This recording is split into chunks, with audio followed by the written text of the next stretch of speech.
Hello दोस्तों, आज मैं आपको ऐसी डरावनी और रोंगटे खड़े कर देने वाली रात का जिक्र करने जा रहा हूँ। तो कहानी कुछ इस तरीके से है।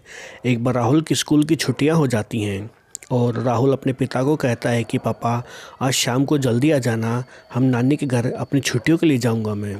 तो होता क्या है दोस्तों कि उसके पिता को ऑफिस में कुछ काम हो जाता है और दिन ढल चुका होता है और आने में उनको देर हो जाती है। लेकिन राहुल जिद करता है कि नहीं पापा, हम आज ही चलेंगे, मुझे कुछ नहीं पता, हमारे को तो आज ही चलना है। फिर क्या करे, उसकी माँ भी राहुल को समझाती है कि बेटा हम सुबह जल्दी जल्दी निकल पड़ेंगे, अभी काफ़ी अंधेरा हो चुका है और इस तरीके और इस समय जाना अच्छा नहीं है। लेकिन राहुल जिद करता है। तब उसके पिता कहते हैं कि ठीक है, अभी दिन ही डला है और हमारे पास अपना खुद का साधन है, अपनी गाड़ी है, हम उसमें ही चलते हैं। तो सब तैयारियां करके राहुल, उसकी मम्मी और पापा निकल पड़ते हैं और रास्ते में काफ़ी सुनसान रास्ता था और घना अंधेरा हो चुका था और अंधेरे के कारण वाहनों का भी आना जाना बहुत ही कम था। और इस तरीके से एक बार क्या होता है कि थोड़ी सी दूर चलने पर उनकी गाड़ी ख़राब हो जाती है।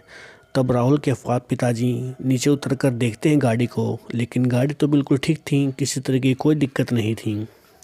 फिर वो देखकर गाड़ी के अंदर वापस आ जाते हैं और गाड़ी को फिर से पूरी रफ्तार में बढ़ाना स्टार्ट कर देते हैं। और अचानक से राहुल इतनी ज़ोर से चीखता है और कहता है कि पापा, मेरे को लगा शायद हमारी गाड़ी के नीचे कोई आ गया है। और तब उसके पिता कहते हैं कि नहीं बेटा, तुम्हारा वहम होगा, अगर कोई गाड़ी के नीचे आता तो मुझे पता चल जाता।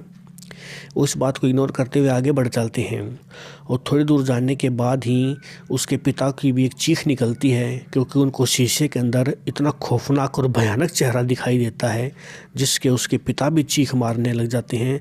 और जिसके कारण राहुल, उसकी माँ जो पीछे सीट पर बैठी थी, सभी घबरा जाते हैं और डर के मारे चिल्लाने लग जाते हैं।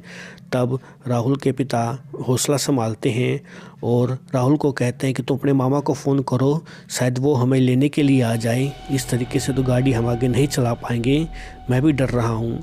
और जैसे ही थोड़ी दूर चलाने पर देखते हैं कि कोई हाथ हिलाकर उनसे लिफ्ट मांग रहा होता है। एक दो लड़कियाँ थीं, लेकिन वो गाड़ी को फिर नहीं रोकते और पूरी रफ्तार से भगा लेते हैं। लेकिन थोड़ी दूर चलने के बाद फिर से वही मिलती हैं और ये देखकर इस बार तो तीनों के हाथ पैर फूल जाते हैं और पैरों तले ज़मीन खिसक जाती है।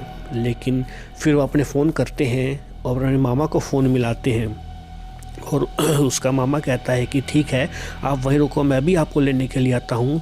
और थोड़ी देर के बाद राजू, जो राहुल का मामा था, वो आ जाता है और राजू जैसे ही आता है सबका डर थोड़ा सा कम हो जाता है और सब अंदर चले जाते हैं। और अंदर का नज़ारा देखकर तो मानो उनके हाथों पैरों तो क्या, उनके बस उनको समझ नहीं आता कि हमने क्या देख लिया। सामने देखते हैं तो किसी की लाश पड़ी होती है और वो लाश किसी और की नहीं, राहुल के मामा राजू की ही थी। और ये सब देखकर तो ये समझो कि वो एक तरीके से सन्न हो चुके थे। उनको कुछ समझ नहीं आ रहा था कि अभी तो राजू हमें लेने के लिए आया था, तो मर कैसे सकता है। तब उसकी दीदी जोर जोर से रोने लगती है और कहती है कि ये कैसे हुआ और क्यों हुआ। अभी कहती है कि कुछ दिन पहले ही, अभी थोड़ी देर पहले ही किसी ट्रक ने राजू की बाइक को टक्कर मार दी, जिस वजह से उसकी मौत हो गई। तब वो कहते कि ऐसा कैसे हो सकता है, अभी कुछ देर पहले ही तो राजू हमें यहाँ पे लेके आया है। तब उसकी माँ भी कहती है कि नहीं बेटा, ऐसा तो हो ही नहीं सकता, तेरे सामने ही उसकी लाश पड़ी है। और जैसे ही वो उसका चेहरा निकाल कर देखती है, वो सहम जाती है और उसके हलक में आवाज़ सूख जाती है। और ये सब देखकर हैरान और परेशान हो